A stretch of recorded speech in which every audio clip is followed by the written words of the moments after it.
interessante quando a consciência ástica, né, ela veio dar essa comunicação e estava explicando que como o Tio foi um Atlante, Gaudí foi um Atlante, eh, eles tinham.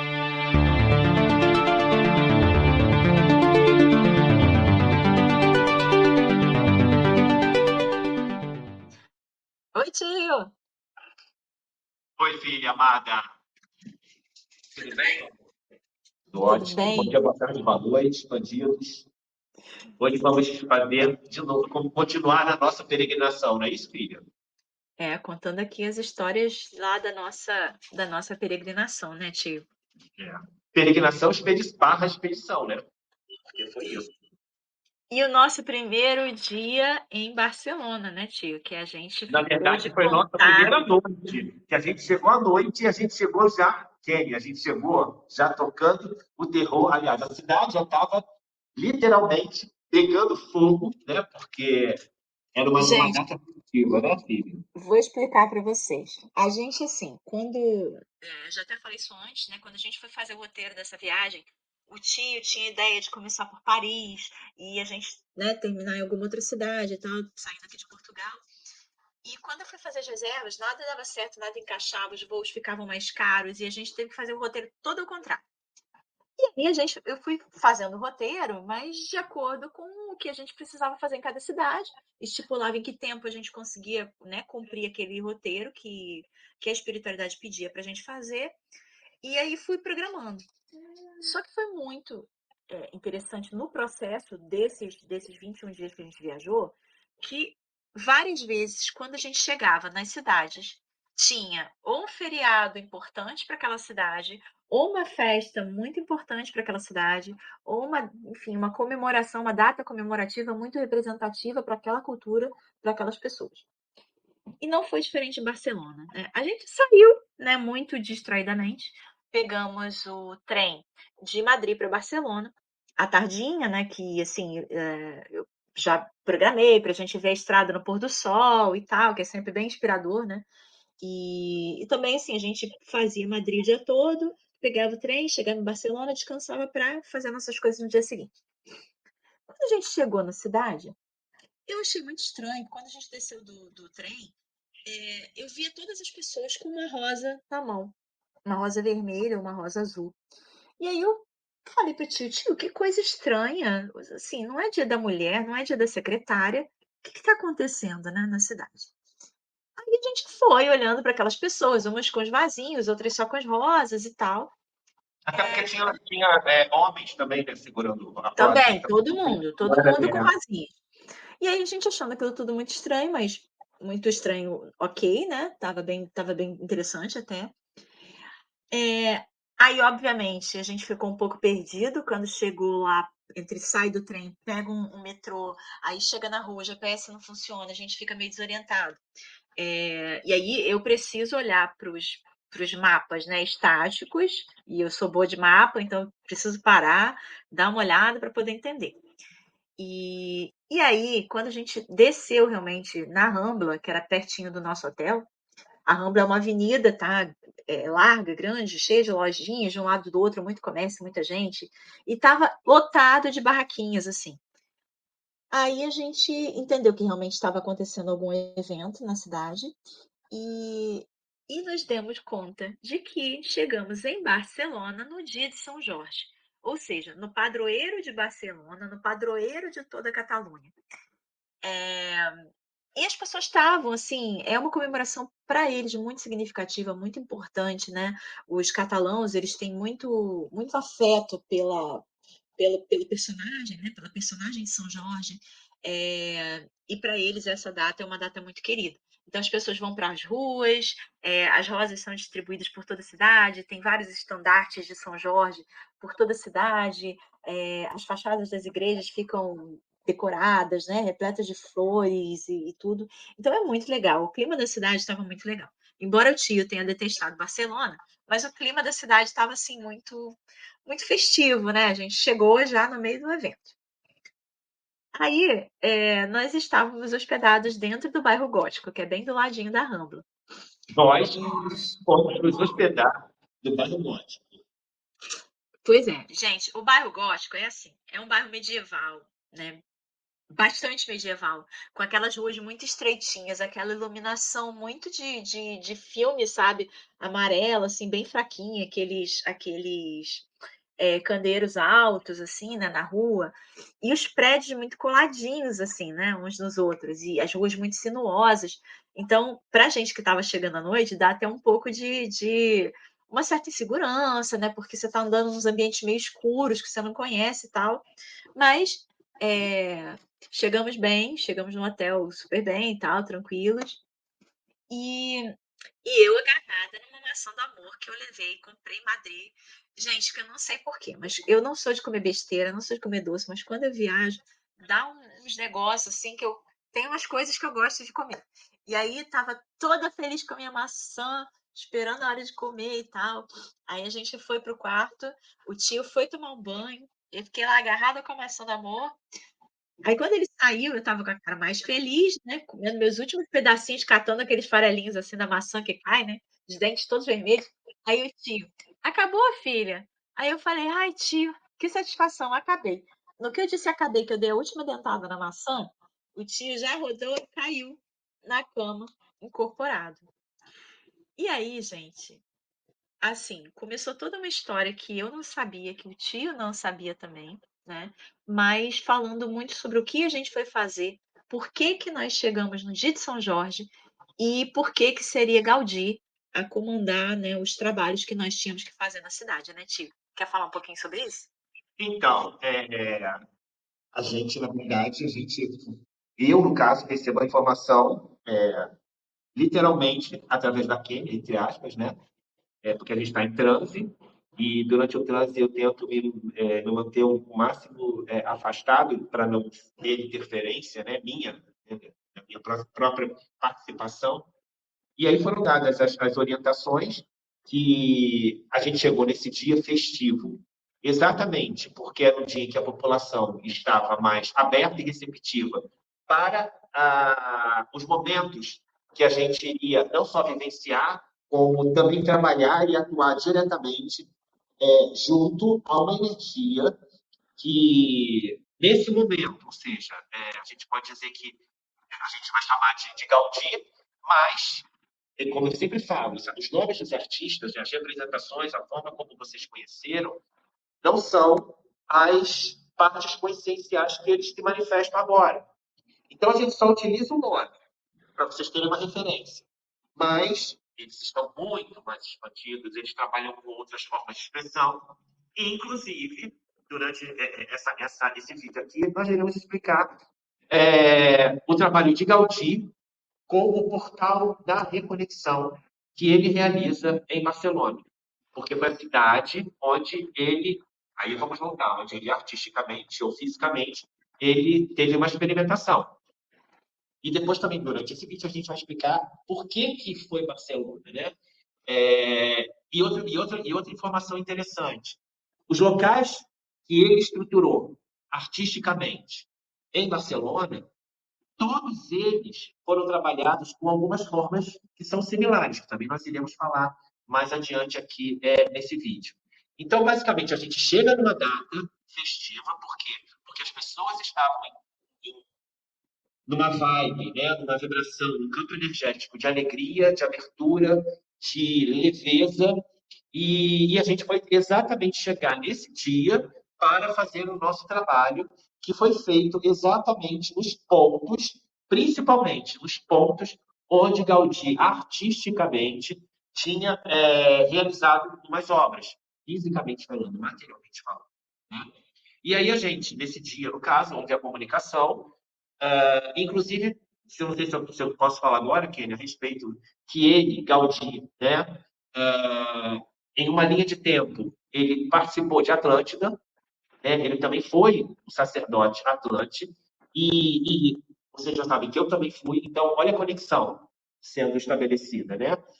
E aí ele utilizou Barcelona, né, primeiro porque tem uma ligação direta com o mar, né? O mar está ali, o mar Mediterrâneo está ali, frente a frente, e aí ele utilizou alguns elementos decorativos, figurativos, artísticos, de forma, de construção, baseado em elementos da natureza, em animais, mas principalmente em elementos que existiam nos templos atlantes.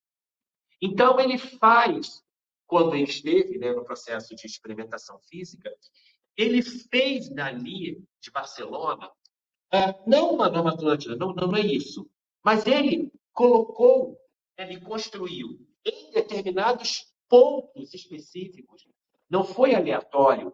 A Casa Milá, a Casa Batlló, o Parque Güell, a Sagrada Família, principalmente. Eles não foram construídos ou realizados porque eu achei interessante construir aqui. Porque é isso que eu vou fazer, porque nesse ponto é aqui que eu achei e aí eu gostei. Não, tem todo um trabalho energético por trás que ele, conscientemente, enquanto Gaudí, talvez não soubesse, mas intuitivamente ele estava construindo uma, uns pilares, vamos botar dessa maneira, uns pilares na cidade que não só tem um campo de força para Barcelona em si, mas para a Europa inteira. Tanto é que quando a gente for chegar na parte da Sagrada Família, a gente vai falar do portal de conexão, que é extremamente importante até para o planeta. Gente, foi muito interessante quando a consciência ástica, né? Ela veio dar essa comunicação e estava explicando que como o tio foi um Atlante, Gaudí foi um Atlante, eles tinham essa conexão, né, que facilitava muito o trabalho que a gente ia fazer lá, mas que principalmente o Gaudí, ele trouxe, materializou, né, ali naqueles trabalhos, as referências que ele tinha de Atlântida.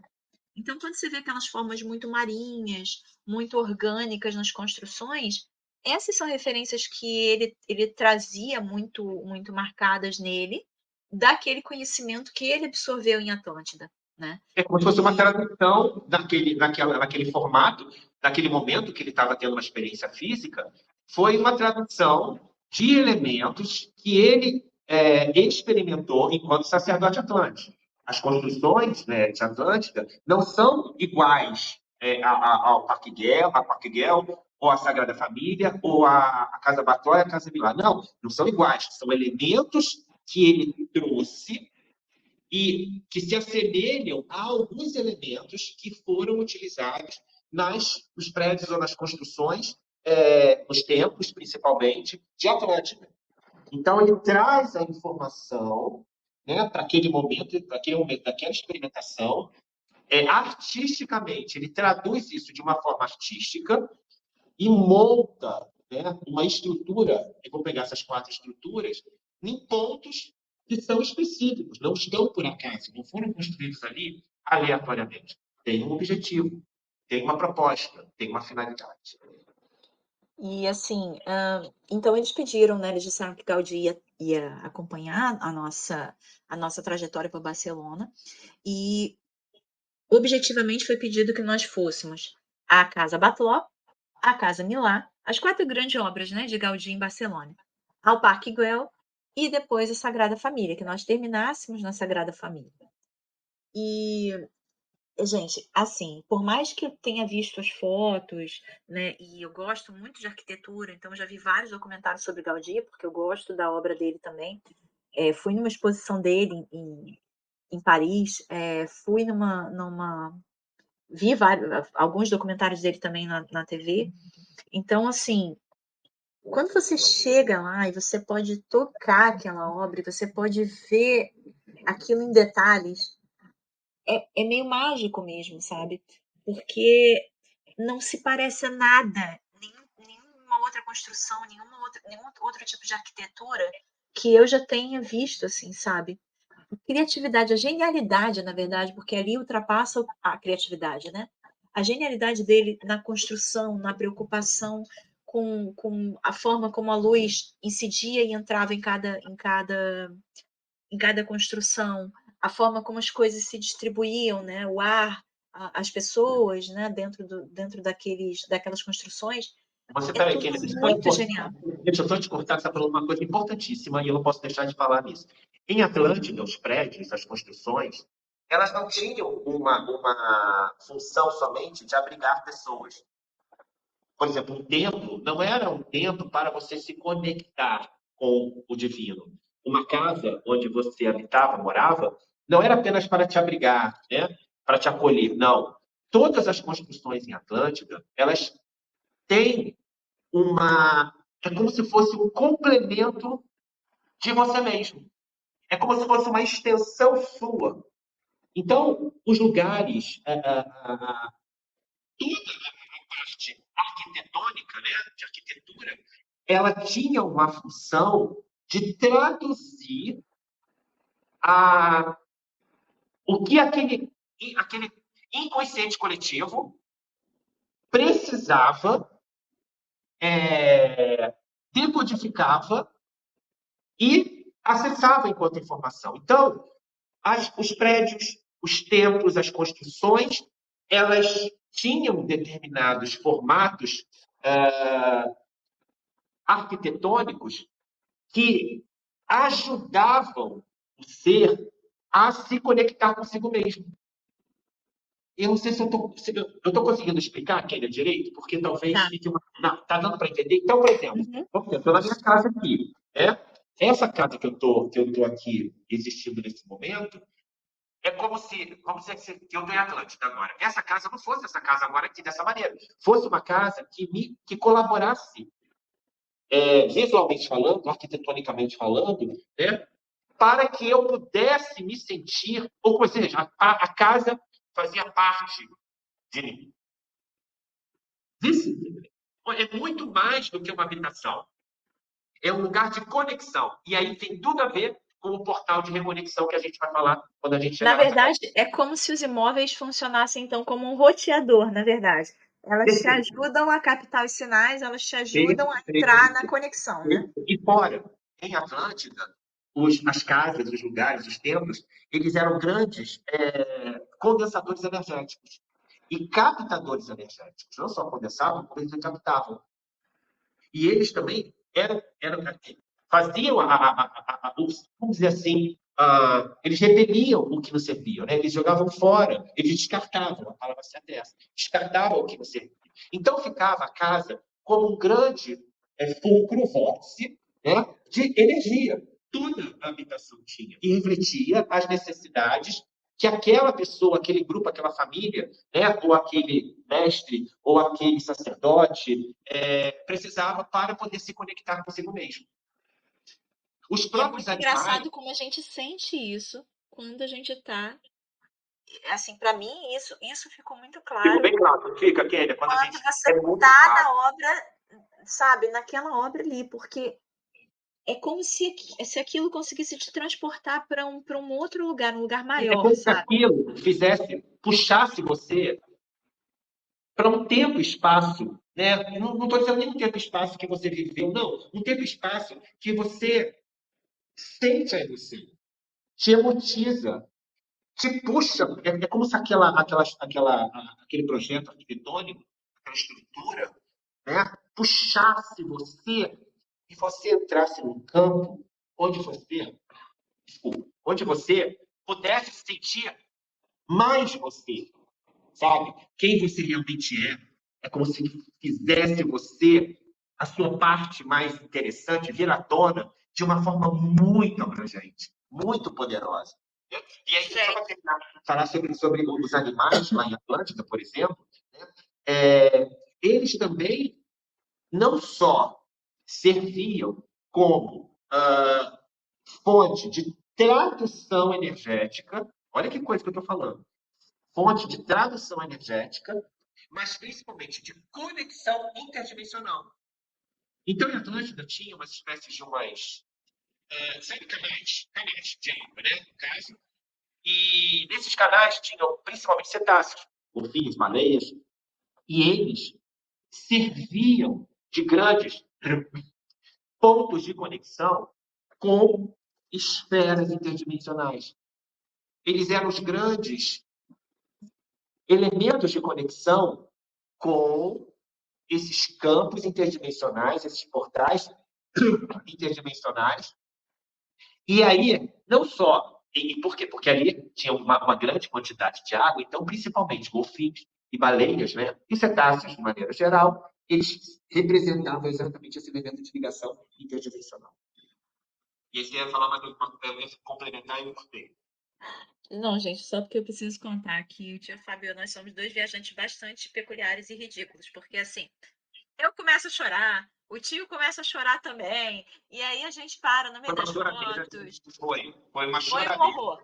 E assim, do nada, né? Porque estão lá os chineses todos tirando fotos e fazendo selfies e tal, e a gente morrendo de chorar, de tão emocionados que a gente ficava quando chegava perto, sabe? Quando chegava nos lugares, porque Porque é a isso gente tinha uma mesmo. visão, a gente tem um conceito, uma visão, e a gente sabia o que estava acontecendo além, né, da estrutura física. Então a gente tem uma carga não só de choque da beleza estética, da estesia, no caso, mas a gente sabe que aquilo tem uma representação de arte artística, uma representação de peso, né, de energia e principalmente de um campo espiritual ali formado.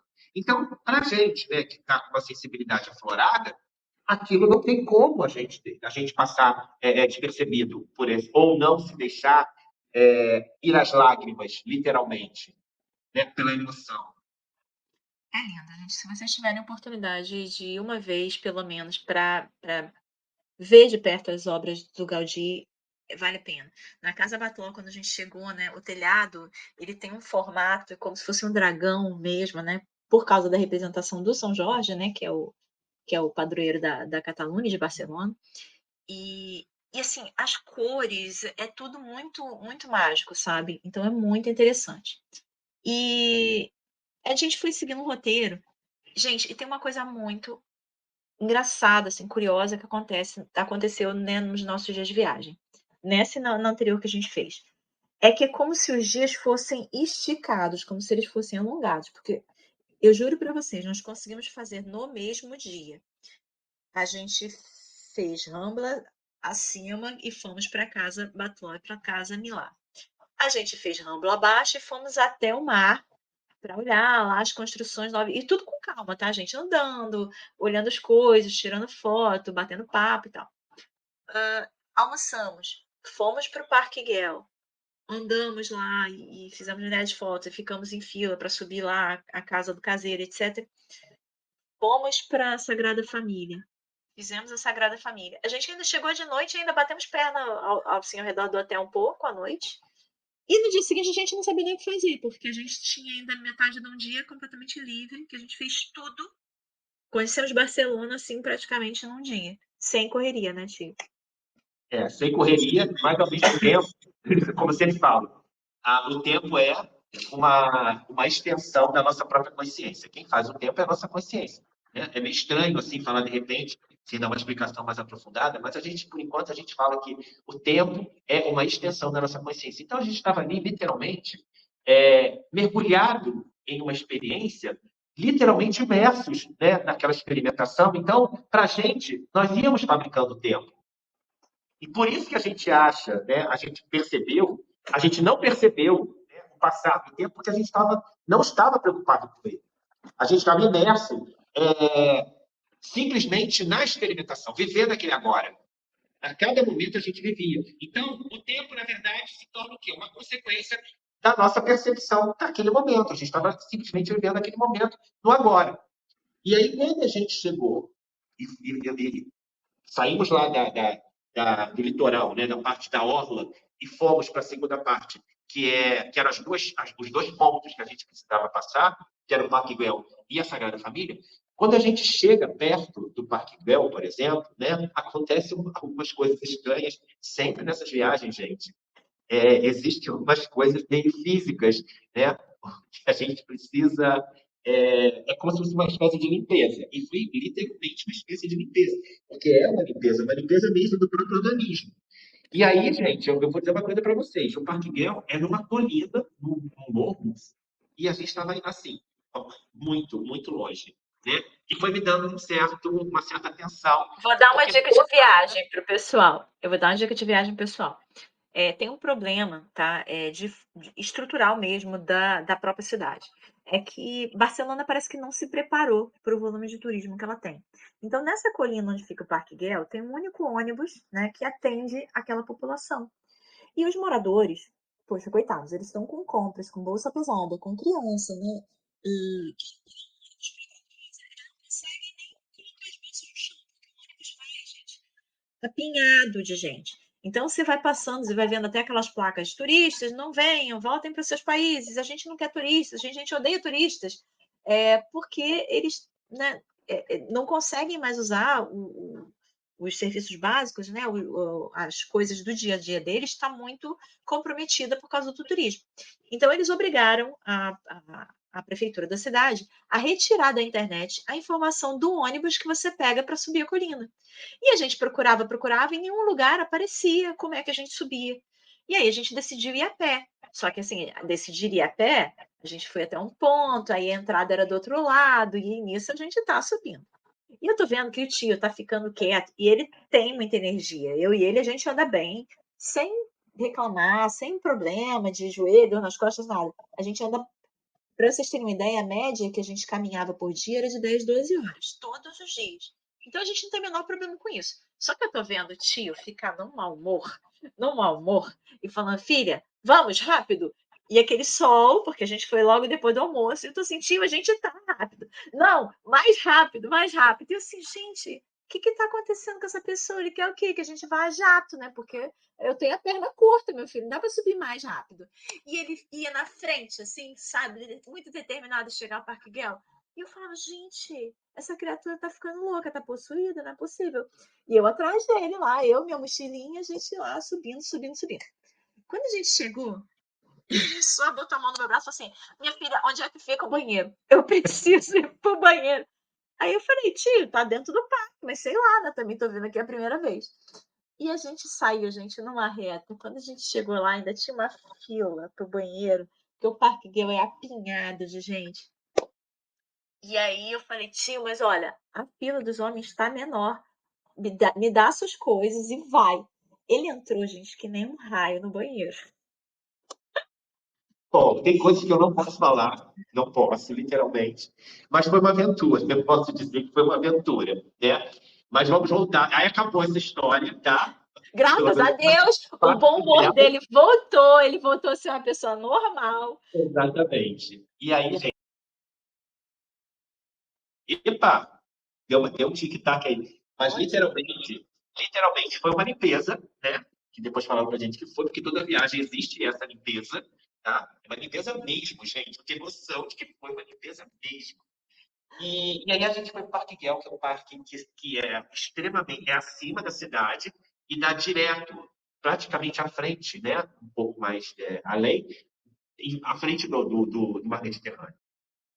E aí eles falaram, né, que o parque, na verdade, ele nem é grande, né? Mas tem uma estrutura redonda, circular, como se fosse uma grande praça, né? Que não tem, basicamente não tem nada. Só tem um grande campo descampado, de formato circular, tem as fronteiriças, né, com aqueles mosaicos, e dá de frente para a Sagrada Família. Por exemplo, você vê a cidade inteira, né? A vista é linda.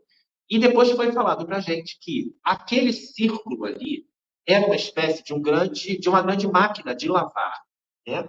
Que captava as energias, ou seja, do Oceano Mediterrâneo. Olha só, vinha limpando, trazia a sujeira energética para aquele local e aquele campo circular, né, aquele espaço circular, absorvia.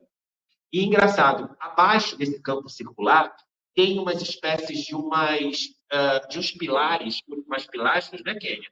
No formato muito louco, maravilhoso, e passava aquilo era um duto de energia, ou seja, transformava o negativo, né, através desse elemento em positivo e aterrava.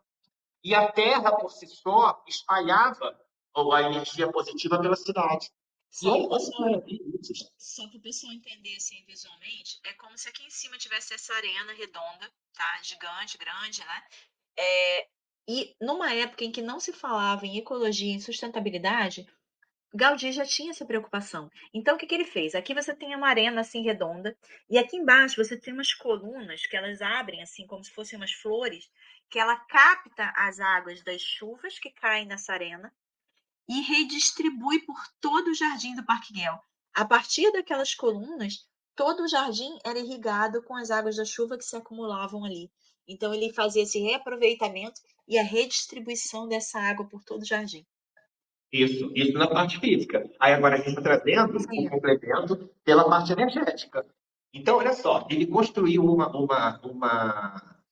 obra que não tinha só esse caráter de sustentabilidade, né, de ecológico, de reaproveitamento, mas também baseada numa função energética de irrigação energética e de transmutação, promovida pela água, pelo ar, que foi trazido, né, conduziu aquelas energias até ali, pela terra, porque passa pela terra e depois é redistribuído pela cidade, como se fossem dutos energéticos que davam uma sustentação energética, ou que dão uma sustentação energética para E a não cidade. esquecendo que todas as obras do Gaudí, além de exaltarem muitos elementos, né, as formas da água, as formas, da natureza, né, de terra, e ele tinha muito essa preocupação com entrada e saída de ar, ele sempre colocava os elementos de fogo, que eram as salamandras, os dragões, todas as obras dele têm essas referências. Para completar os quatro elementos, no caso. Né? E aí a gente, né, fez o trabalho ali, a gente passou por aquela informação, fizemos a nossa função que a gente tinha que fazer ali, e aí a gente partiu para a cereja do bolo, que foi a Sagrada Família, que você quer completar alguma coisa antes de falarmos da Sagrada Família, aqui? Não, tio, vamos seguir. E aí a gente foi chegando perto da Sagrada Família, que a gente desceu, acho que foi de ônibus. Fomos de Aí a ônibus. gente foi, aí depois a gente teve que andar um pouquinho. E assim, gente, eu quando fui me aproximando, eu tive que parar para comprar água, porque era um campo muito forte. É um campo e ele é muito. é, ele não só absorve, como você absorve ele. Ou seja, quando eu falo absorver, não é sugar, não é isso. É absorver porque a construção em si, né, aquele templo, do lado exterior, é uma loucura. Como obra, né, artística, é lindo demais, demais, demais. Mas, ao mesmo tempo, né, a gente tem uma visão além, né? E aí existe ali o que Gaudí construiu, que não é só a igreja, né? Que, na verdade, ainda está para terminar. É simplesmente um campo em torno daquele local. E aí, quando a gente fala campo em torno daquele local, ou seja, existe um local físico, onde está situada a igreja, mas ao redor, como uma espécie de uma bolha energética, né? Existe o que ele chama de campo, ou portal de reconexão, o portal da reconexão. O que acontece ali nesse portal da reconexão? Muitas energias, quando estão em processo de autoconhecimento, porque, meu amigo, vou abrir uma dentro. Quando você não realiza o processo de autoconhecimento na sua experimentação física, em algum momento você terá que fazer.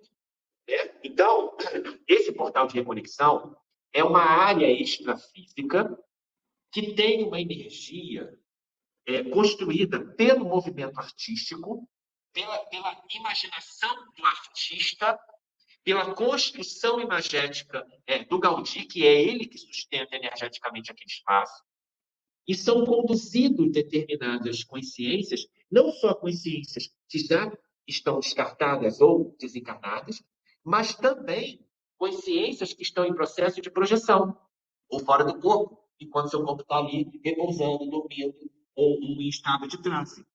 Então, ele leva, conduz. Quando eu falo ele, gente, existe, claro, não entra qualquer um. Quando eu falo não entra qualquer um, isso não é um processo seletivo porque é escolhido. Não, existe você precisa ter um objetivo, uma função, que isso é inspecionado, porque não é para entrar, quero conhecer o portal de reconexão e sair como se fosse uma igreja, como se fosse a própria igreja, a Sagrada Claro, Família. Não, como se fosse só um ponto turístico. isso não é. Ali tem uma função espiritual e energética.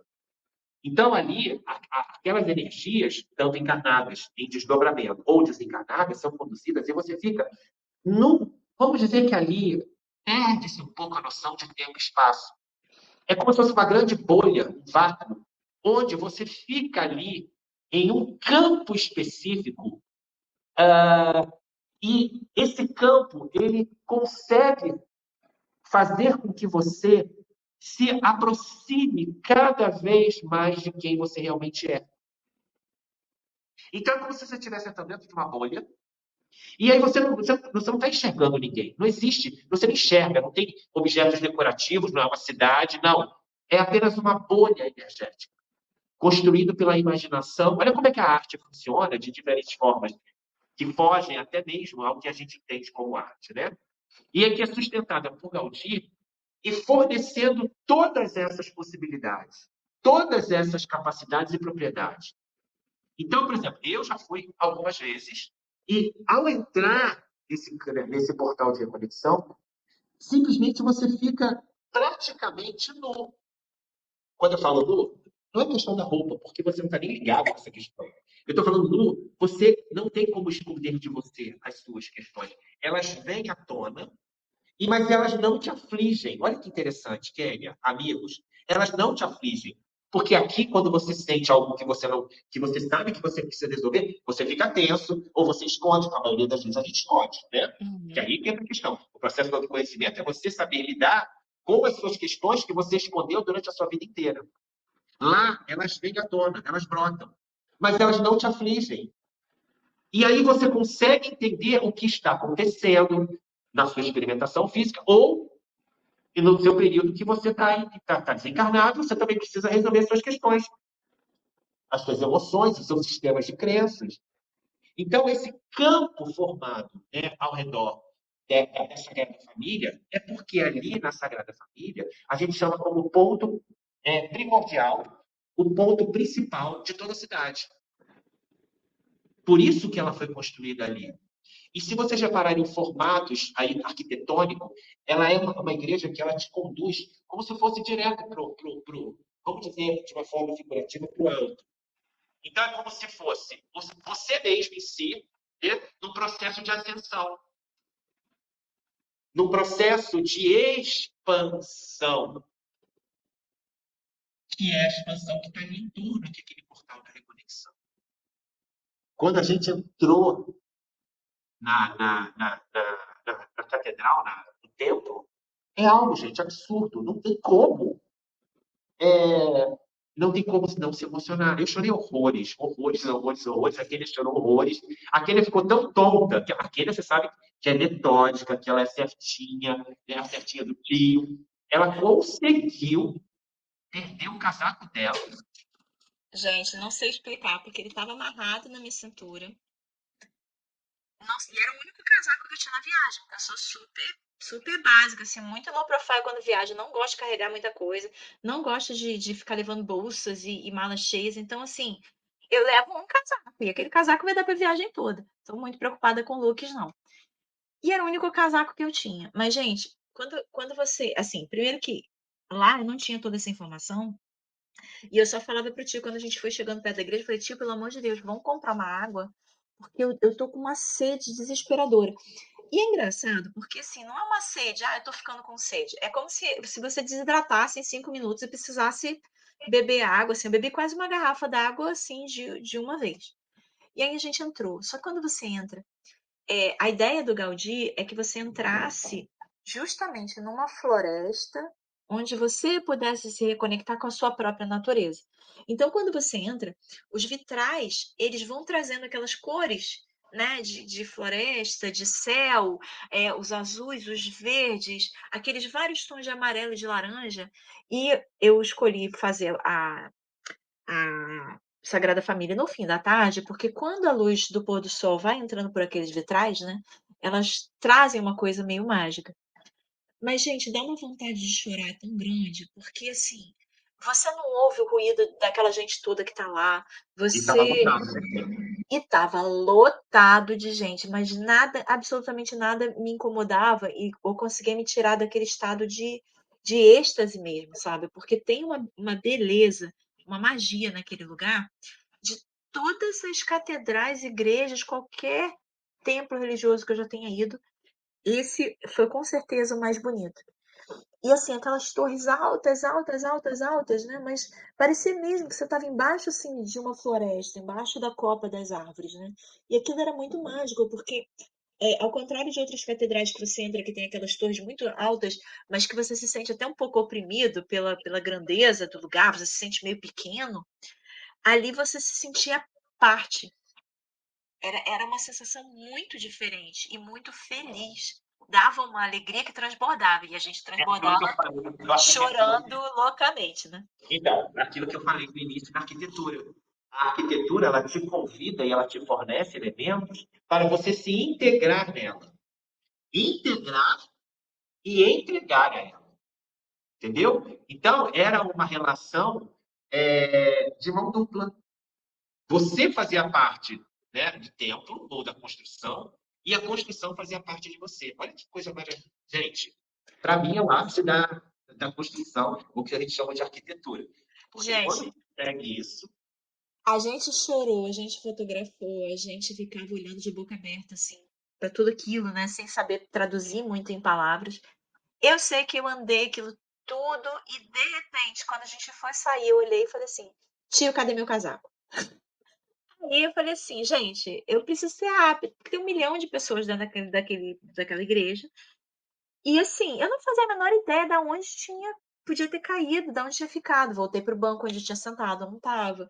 Começamos a andar, andar, andar. E o tio só andando atrás de mim com a mãozinha assim, sabe? E, e aí ele depois me contou que ele não estava preocupado porque a espiritualidade estava dizendo para ele assim, não se preocupa que ela vai achar esse casaco. E aí eu fui até um dos seguranças lá e falei, olha, eu perdi meu casaco. Ele falou, não se preocupe, vá até a entrada, tem lá um posto de atendimento achados perdidos, né? Como se fossem achados e perdidos. você pergunta. E aí, quando eu cheguei lá, ele perguntou: qual é o seu casaco? Qual a marca do seu casaco? Qual a cor do seu casaco? Ele falou: está aqui o seu casaco. E me deu, eu saí feliz da vida com o meu casaquinho. Nem sei onde aquele casaco foi parar, mas enfim, alguém teve o cuidado de pegar e entregar. E a gente conseguiu realizar todas as nossas missões em um só dia. A gente conseguiu percorrer Barcelona inteira em um só dia. E na companhia de energias, olha, gente, que energias, viu? Energias incríveis. Realmente a gente estava muito bem assessorado. Aliás, em toda a peregrinação, não só em Barcelona, mas em toda a É. peregrinação, a gente está sempre muito bem assessorado. E é isso que vale. Então, essa foi a nossa experimentação em Barcelona, né? Porque no segundo dia a gente foi, na verdade, a gente tinha feito tudo já nesse dia, e no segundo dia a gente ficou só na parte da manhã, a gente tinha que partir depois do almoço, a gente foi para Berlim, eu acho. Eu acho que era Berlim, né? É, E aí, depois a gente pegou um avião e para ir aí para Berlim. no dia seguinte a gente foi fazer, literalmente, aí sim, a gente foi dar aula de turista, e a gente foi conhecer o que faltava no sentido da parte turística, né? Que eu acho que era o próprio lugar ali perto onde a gente ficava, o bairro É, a gente gótico. foi dar voltas no bairro medieval e, assim, deu pra gente entender também por que que as pessoas em Barcelona estão tão chateadas com a exploração, né, turística em Barcelona, que é, gente, é muita gente, é uma cidade pequena para um Muita, volume de turismo muita gente. assustador. E aí, Assustador. nessa noite, teve uma rave que começou às 3, 4 da manhã. A gente não sabe de onde vinha, aonde era. Eu sei que a gente ficou dormindo no tuti-tuti até as 7, 8 da manhã. Depois a gente foi passear no bairro gótico. O tio não curtiu muito o passeio lá pelas vielas medievais. Eu achei até bem interessante. Mas depois a gente foi pegar nosso aviãozinho e fomos para o lugar onde eu estava mais apreensiva, que foi Berlim. Mas essa é uma outra história que a gente vai contar na Isso próxima é um, semana. isso é um capítulo que a gente vai ter que dividir em várias partes, eu acho. Porque haja informação. Realmente, Berlim, gente, foi babado. Então, é isso, gente. Espero que vocês tenham curtido aqui a nossa a nossa peregrinação por Barcelona. Na próxima semana a gente está aqui para contar o nosso primeiro dia em Berlim, né, tio? Isso aí, filha, isso aí. Um grande beijo a todos vocês que estão aí. Olha, não esqueçam de deixar o like, compartilhem com o que você acha que vai se sentir tocar, né, por essas histórias que a gente vem trazendo aqui, né? E lembre-se que a gente tem nosso Instagram, Portal Expandir, @Portal Expandir, né? Ou @Um Peregrino pelo Mundo, que aí é uma parte mais de viagem, tudo mais turística. Mas o nosso Instagram é @Portal Expandir e a gente conta com vocês lá também. Gente, um beijo para cada um de vocês. Obrigada, tio. Até terça-feira. Tchau! Tchau, tchau.